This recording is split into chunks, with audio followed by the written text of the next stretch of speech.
ಝಣ ಜೇಬು ತುಂಬ ಹಣ ಮೇಲಕ್ಕೆತ್ತಿ ಬಿಡಲು ಸತ್ತು ಠಣ ಠಣ. ನದಿಯಲ್ಲೊಂದು ಬಗ ಮುದುರಿಕೊಂಡು ಮುಖ ಕಾಲನೆತ್ತಿ ಕುಣಿಯುತ್ತಿತ್ತು ತೈತಕ ತಕ. ಸುತ್ತ ಹಸಿರುವನ ನಡುವೆ ಮೇವದನ ಕೊಳಲ ನೂದಿ ಗೊಲ್ಲನೊಬ್ಬ ತನನನಾತನ ತನನನಾತನ.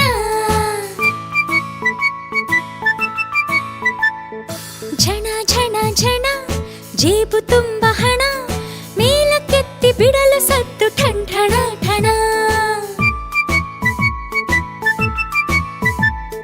ನದಿಯಲ್ಲೊಂದು ಬಗ ಮುದುರಿಕೊಂಡು ಮುಖ ಕಾಲನೆತ್ತಿ ಕುಣಿಯುತ್ತಿತ್ತು ತೈತಕ ತಕ. ಸುತ್ತ ಹಸಿರುವನ ನಡುವೆ